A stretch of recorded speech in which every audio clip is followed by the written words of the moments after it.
Assalamualaikum warahmatullahi wabarakatuh. Halo kawan-kawan semua, apa kabar kalian ini? Semoga kita semua dalam keadaan yang baik-baik saja. Langsung lompat ke menit kedua kawan-kawan jika pengantar saya kelamaan. Bertemu lagi nih dengan saya Nara di channel Ewako 13. Semoga hari ini kita lebih baik dari hari kemarin. Sebelum lanjut, saya ucapkan terima kasih banyak kepada kawan-kawan semua yang sudah singgah dan menonton video saya hingga akhir. Tak lupa pula saya ucapkan maaf jika tidak menarik. Silakan kawan-kawan kritik dan juga dislike jika memang tidak suka. Baiklah kawan-kawan, waktunya kita lanjut ke ceritanya.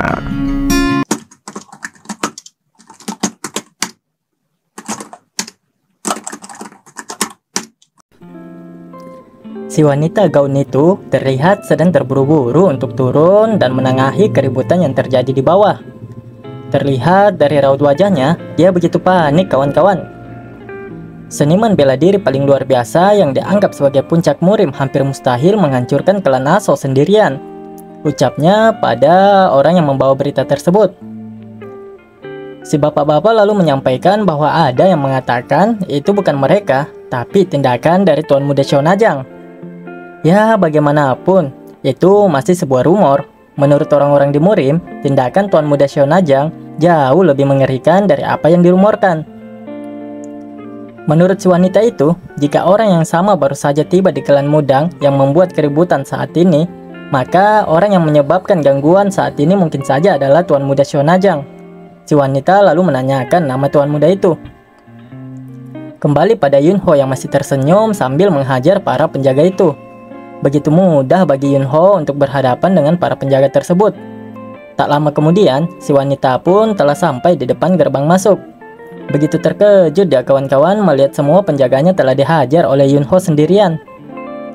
Nyonya Lou, tolong jangan khawatir. Kami akan menemukan cara untuk menghadapi bajingan ini, ucap Pak Tua itu. Apalagi yang bisa kita lakukan di situasi ini? Tanya penjaga lainnya pada si bapak-bapak itu. Silih berganti penjaga itu menyebut dan memanggil si wanita gaun merah yang bernama Nyonya Lou. Namun, Nyonya Lou mengabaikan mereka semua dan jatuh pada lamunannya. Masing-masing seniman bela diri ini kuasa serta diperkuat dengan hati-hati. Jika rumor itu benar, inilah hasil yang diduga. Kalau begitu, mungkinkah dia benar-benar Tuan Muda Shonajang? Nyonya Lou kemudian menyuruh semua penjaganya untuk berhenti dan mundur. Mendengar perintah itu membuat para penjaga tersebut terkejut. Bingung mereka kawan-kawan, mengapa Nyonya Lou memberikan perintah agar mereka mundur. Rasa tidak hormat macam apa yang kalian tunjukkan terhadap Tuan Tanah yang berkuasa di dunia? Ucap Nyonya Lou yang memarahi mereka semua. Ho lalu menanggapi ucapan dari Nyonya Lou. Yah, sepertinya seseorang yang mengenalku akhirnya muncul. Mereka baru saja memanggilmu Nyonya Lou. Mereka pasti adalah bawahanmu kan? Apakah kamu pemilik tempat ini? Tanya Yunho. Nyonya Lou tidak langsung menjawab pertanyaan Yunho, melainkan mengerutkan dahi. Dia berpikir bahwa Yunho ini begitu sombong, ataukah sebaliknya, dia memang memiliki kepercayaan diri yang cukup tinggi. Nyonya Lou bergumam bahwa bahkan murid paling menjanjikan dari sekte bergengsi seperti mereka tidak bisa melawannya. Bagaimanapun, sudah pasti dia adalah Tuan Muda Shonajang. Tidak perlu memastikan identitasnya lagi. Nyonya Lou lalu memperkenalkan dirinya. Aku pemilik tempat ini. Namaku Surin. Oke kawan-kawan, kita sebut dia Surin. Lebih feminim daripada Nyonya Lou. Salam kenal untuk Tuan Muda Yunho, ucapnya. Yunho hanya tersenyum dan berkata di dalam hatinya, seorang wanita muda yang berhiaskan keanggunan merupakan pemilik tempat ini. Selain itu, mengingat kamu mengenalku meskipun belum pernah melihatku. Surin lalu berkata kepada Yunho, wajar jika keadaan menjadi sangat berantakan. Dan karena kamu telah melakukan perjalanan jauh, orang-orangku pasti telah bertindak tidak sopan terhadapmu dengan menilaimu hanya berdasarkan penampilan saja. Yunho lalu menanggapinya dengan santai. Aku hanya ingin minum, tapi Karena mereka tidak percaya bahwa aku adalah tuan muda Shionajang, aku tidak punya pilihan lain. Jadi aku menampilkan diriku sebagai tokoh berpengaruh di dunia seni bela diri. Jika menurutmu itu masih kurang, aku bisa menunjukkannya lebih banyak lagi, ucap Yunho yang menawarkan diri untuk sebuah keributan kecil lainnya. Tentu saja kawan-kawan, Surin menolak tawaran Yunho. Menurutnya, itu sudah lebih dari cukup. Dia juga tidak ingin membuat Yunho jauh lebih marah lagi dan menyakiti para bawahannya. Itu adalah pilihan yang tepat menurut Yunho. Bagaimanapun, untuk mempekerjakan dan mengelola seniman bela diri terampil seperti mereka, Surin pasti mengeluarkan modal uang yang cukup banyak. Kalau mereka mati atau paling tidak lumpuh, itu akan menjadi kerugian yang besar bagi Surin. Surin menilai bahwa mungkin karena Yunho berasal dari keluarga pedagang terkenal, makanya dia lebih memperhatikan keuangan Muworlu-nya. Ya, itu benar. Aku berinvestasi dalam jumlah besar, ucap Surin. Oleh karena itu, jika kamu bisa meningkatkan penjualan atau membantu dalam beberapa cara untuk meringankan biayanya, silakan lakukan. Apakah itu berarti sekarang kamu menerimaku sebagai tamu? Aku merasa terhormat bisa melayanimu, Tuan Yunho, jawab Surin. Aku sudah selesai sekarang. Lalu, bagaimana dengan orangku? Mendengar pertanyaan Yunho membuat Surin bertanya-tanya, apakah Yunho membawa rekan? Sebab sedari tadi Surin hanya melihat Yunho seorang diri. Lalu kemudian si Riang pun terjatuh dari genteng dinding di sebelah mereka. Sembunyi dia di balik pohon ternyata kawan-kawan. Dia biksu bodoh yang hanya memanfaatkanku saja, ucap Yunho. Kini mereka telah berada di dalam dan dijamu dengan begitu baiknya.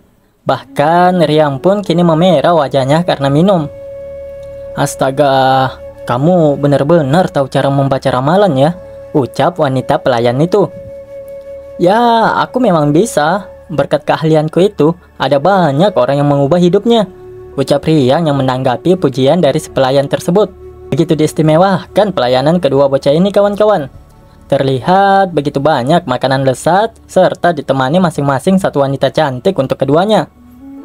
Wanita pelayan yang sedang menuangkan anggur di gelas Yunho pun memuji Yunho karena memiliki teman yang sangat menarik.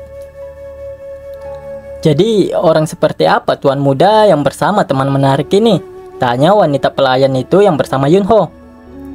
Menurutmu, aku ini orang seperti apa? Jawab Yunho. Seseorang yang hanya bisa tenang dengan melakukan sesuatu yang disukainya.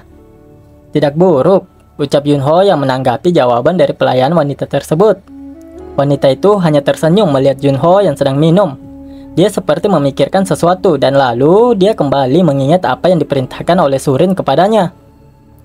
Tuan muda yang kuat, memiliki kekuatan yang luar biasa. Selain itu, kekayaan besar dari klannya juga dimilikinya, ucap Surin kepada kedua pelayan tersebut. Kita tidak memulai dengan langkah yang benar pada awalnya. Dia juga bukan lawan yang bisa dianggap enteng. Jika kalian bisa memikat hatinya, niscaya dia akan sangat membantu kita di masa depan. Apapun yang terjadi, pikatlah hati tuan muda itu, perintah Surin kepada kedua pelayan tersebut. Pelayan yang bersama dengan Yunho lalu berkata, aku tidak tahu bagaimana kamu akan menerima kata-kata ini. Tapi, maukah kamu mengizinkanku mempelajari lebih lanjut tentang tuan muda? Kamu ingin tahu lebih tentangku ya? Tanya Yunho. Wanita itu mengiyakan perkataan Yunho. Dia kembali bertanya kepada Yunho, apakah Yunho mengizinkannya? Yunho menanggapinya dengan berkata, jika aku mengizinkannya, bisakah kamu mengatasinya? Roh rubah memiliki pesona uniknya masing-masing. Ketika terjerat oleh pesona ini, baik itu manusia, roh, atau bahkan dewa, hati mereka menjadi terpikat membuat mereka menjadi bodoh. Di alam ini terdapat seni bela diri serupa yang disebut Seokgong dengan teknik rayuan halus. Yunho lalu bergumam, sepertinya kamu sedang menggunakan teknik seperti itu untuk melawanku.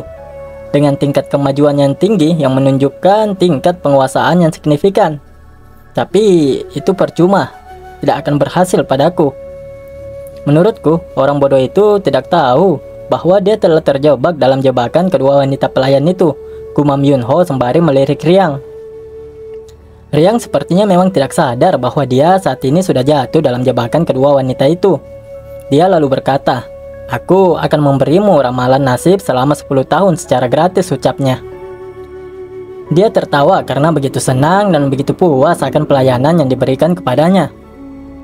Yunho lalu melanjutkan gumamamnya, "Jika niatmu adalah mendapatkan keuntungan atau meningkatkan penjualan, kamu bisa saja mendorong kami untuk minum lebih banyak alkohol. Jadi, kenapa harus menggunakan teknik menggoda seperti Shokgong untuk menjeratku?" Tentu saja ada kecurigaan mengenai alasannya. Tapi bahkan jika berhasil menangkapku dengan cara ini, bisakah kamu mengatasinya? Wanita pelayan itu lalu menjawab pertanyaan Yunho sebelumnya. "Apakah kamu khawatir aku tidak bisa menanganimu dan terluka? Apakah itu yang kamu khawatirkan, Tuan Muda?" Wanita itu lalu mendekat dan membusungkan dadanya ke arah Yunho serta memasang wajah yang begitu centil. "Oh, sekarang kamu terang-terangan mengungkapkan Shokgong tanpa rasa takut ya? Aku harus mengakhiri ini segera," ucap Yunho di dalam hatinya. Yunho lalu mengeluarkan sebuah teknik yang bernama Intangible Ki. Terlihat aura yang begitu kuat kini keluar di sekitar Yunho. Teknik tersebut membuat si wanita pelayan itu menjadi tidak enak dan begitu tertekan, kawan-kawan. Terlihat wanita itu sepertinya ingin mual. Yunho lalu bertanya padanya, apa yang terjadi dengannya? Namun wanita itu hanya menjawab bahwa dia tidak apa-apa. Terlihat di sela-sela jarinya terdapat darah yang keluar dari mulutnya. Kenapa ini bisa tiba-tiba terjadi, pikirnya. Riang yang menyadari perubahan sikap dari pelayan yang ada di sampingnya, dia juga lalu bertanya, "Kenapa kamu bersikap seperti ini?" Pelayan itu lalu berkata bahwa jangan khawatir tentang hal itu dan minum saja dengan tenang. Namun wanita yang bersama Riang sepertinya jauh lebih lemah, kawan-kawan. Dia lalu berkata di dalam benaknya, "Aliran darahku terganggu dan darahnya mengalir mundur melalui tenggorokanku. Kenapa ini bisa terjadi?" Yunho yang melihat reaksi dari kedua wanita itu lalu bergumam, "Intangible Ki itu secara harfiah adalah kekuatan yang tidak berwujud. Pasti membingungkan tidak tahu apa yang mempengaruhimu. Tetap saja, sepertinya kamu sudah berlatih dengan baik. Menahan rasa sakit yang menekan organ dalam bukanlah tugas yang mudah." Yunho lalu dialihkan oleh seekor lalat yang ada di meja. Dia lalu berkata, "Lalat itu sudah berdengung di sekitar makanan sejak beberapa waktu lalu." Pelayan itu mengiyakan perkataan dari Yunho. Namun dari ekspresinya sepertinya dia semakin tertekan oleh teknik yang dikeluarkan oleh Yunho. Itu dia, sekarang rasa alkohol yang sebenarnya mulai muncul. Yunho lalu menghantam lalat yang ada di atas meja itu hingga mati. "Jika kamu dengan berani menantang sesuatu yang tidak bisa kamu tangani, inilah yang terjadi, iya kan?" ucap Yunho yang tersenyum ke arah pelayan tersebut. Wanita itu lalu mengatakan bahwa mejanya menjadi kotor. Dia akan segera membersihkannya sekarang. Namun, dia sontak saja terkejut saat menyadari sesuatu.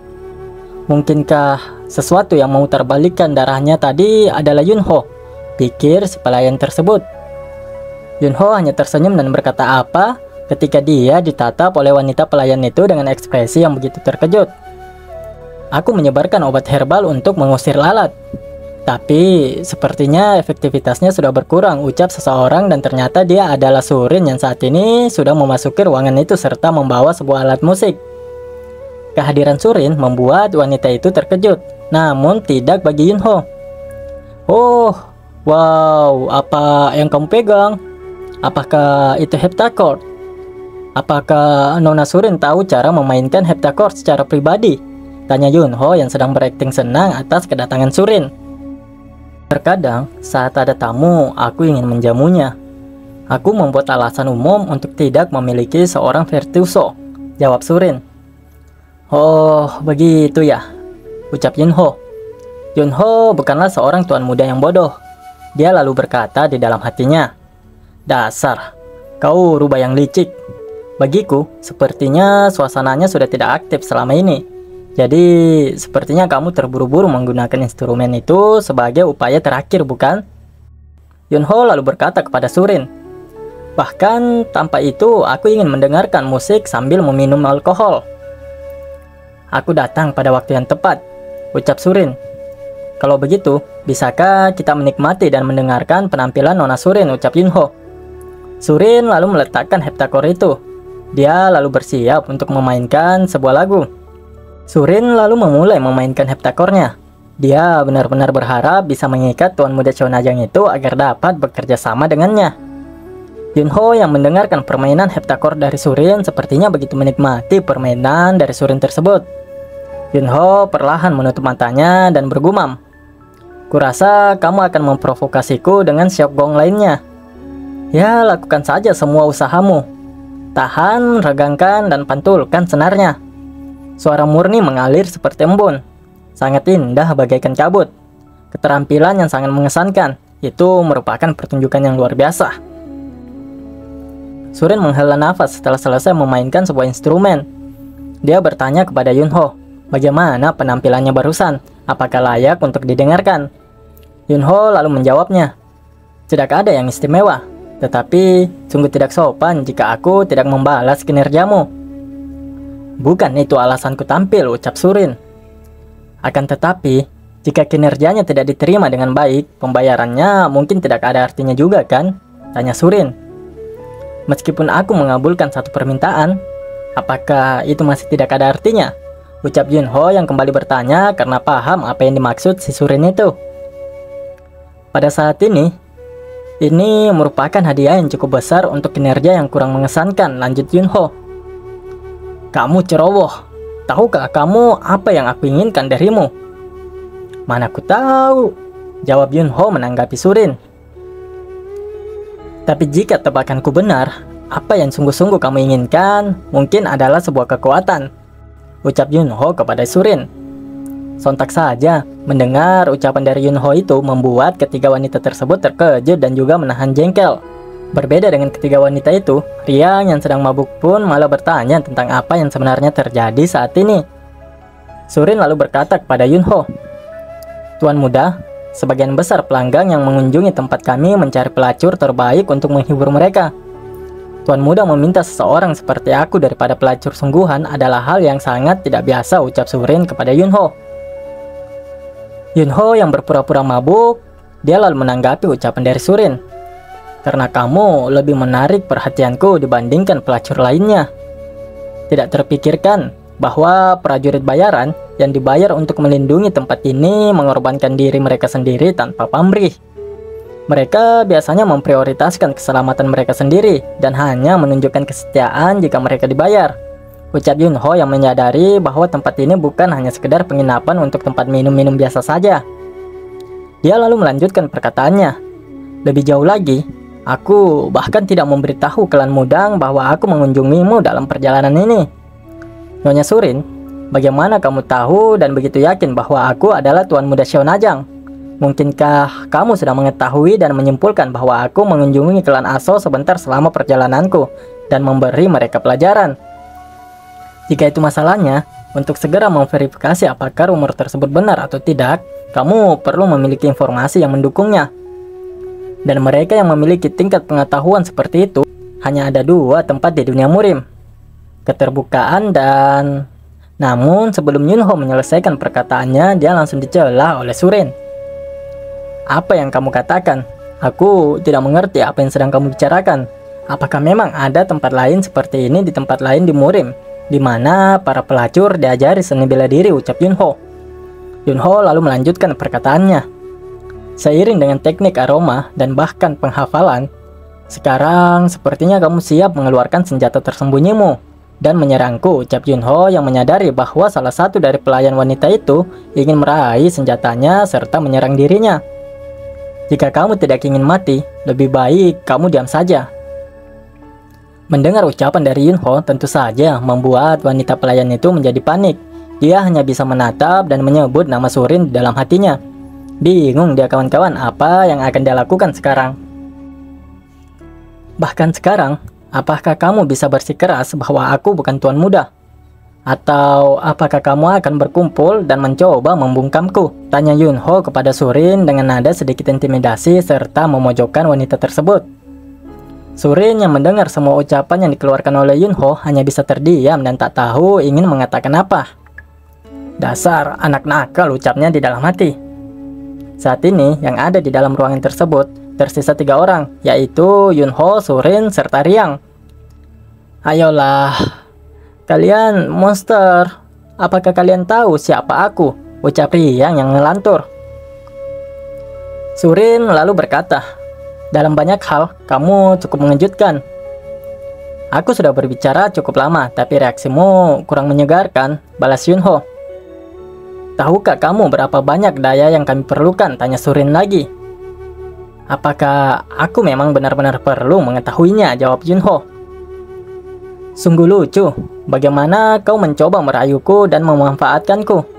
Jadi, kamu berpikir untuk meningkatkan kekuatanmu dengan cara menyuruh mereka merayu kami. Sekarang aku mengerti. Alasan memilih tamu justru karena alasan itu kan? Kualifikasi untuk menjadi tamu pada dasarnya berarti apakah kamu punya nilai atau tidak, ucap Yunho. Itulah satu-satunya cara bagi yang lemah untuk bertahan hidup di antara yang kuat, ucap Surin.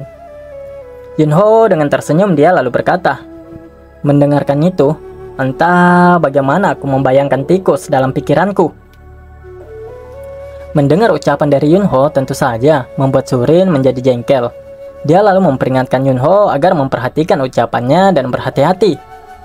Setelah Surin mengetahui identitas asli Yunho, dia tidak akan memperlakukan Yunho sebagai tamu lagi. Yunho berkata bahwa sikap Surin, namun sebelum Yunho menyelesaikan ucapannya, Surin langsung menghentak meja di hadapan mereka. Sudah habis kesabaran Surin menghadapi Yunho, kawan-kawan. Dia menyuruh Yunho untuk mengatakan apa yang ingin dia katakan saat ini. Yunho malah bertanya kepada Surin, apakah Surin marah kepadanya? Sementara itu, Riang yang memang sudah mabuk, dia malah tertawa, kawan-kawan. Sikapmu itu membuatku ragu apakah kamu benar-benar punya niat untuk mendukung kami, ucap Surin. Kamu menganggap leluconku terlalu serius ya, ucap Yunho yang sepertinya memang tidak terlalu menganggap serius si Surin ini, kawan-kawan. Tentu saja Surin semakin jengkel dibuatnya. Bahkan tikus pun punya gigi ketika mereka terprovokasi. Mereka akan menggigit, ucapnya. Jangan jadikan keputusan seseorang menjadi hiburan, ucap Surin. Bagi Yunho, jika Surin memang putus asa, harusnya dia tahu cara sujud, bukan malah membuat ancaman hanya karena masalah ego kecil. Surin malah mengancam Yunho dan mengatakan bahwa mari kita lihat apa yang akan terjadi. Yunho sudah memberikannya nasihat. Bagi Yunho lebih baik Surin tidak mencobanya. Jika kamu bersikeras, maka bersiaplah untuk patah leher, ucap Yunho. Surin dengan sombongnya mengatakan bahwa Yunho sendiri juga tidak akan lolos tanpa cedera. Dengan bangga dia, kawan-kawan, mengatakan bahwa The Legendary Blacksmith dan Master terkenal Goyaja. Taktiknya yang sangat brutal tersebar ke seluruh ruangan ini. Dia berpikir bahwa tidak peduli seberapa terampilnya ilmu seni bela diri Yunho, dia tetap tidak akan bisa menghindarinya. Surin lalu berkata kepada Yunho, bisakah kamu benar-benar selamat dari ribuan jebakan yang menyerang dari segala arah? Bukannya takut, Yunho malah tersenyum dan mengatakan bahwa dia jelas sudah menasihati Surin agar tidak mencoba apapun itu. Tapi sepertinya Surin yang memang keras kepala dan merasa bangga terhadap taktik dan jebakan yang dia pasang, dia tidak percaya bahwa Yunho tidak akan cedera sedikit pun. Permisi, maaf mengganggu, tapi aku sudah melucuti jebakannya.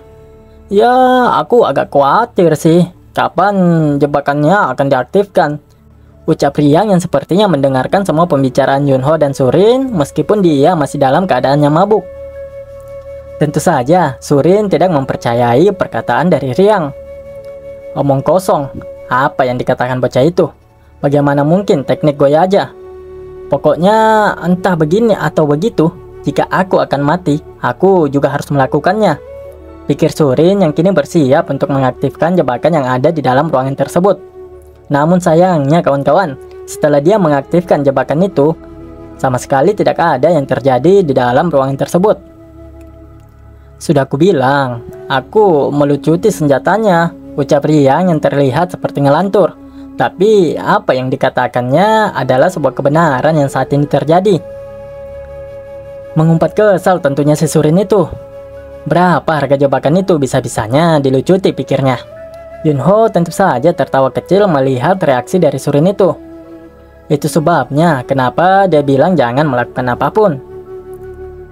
Kamu baru saja meninggal, ucap Yunho yang tersenyum tipis. Tanpa rasa takut, jika kamu terburu-buru masuk, kamu akan digigit, lanjutnya.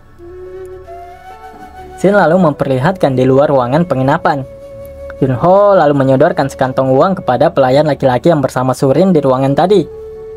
Yunho berkata bahwa mereka tidak memiliki cukup uang, jadi dia hanya bisa memberikan uang sebanyak itu.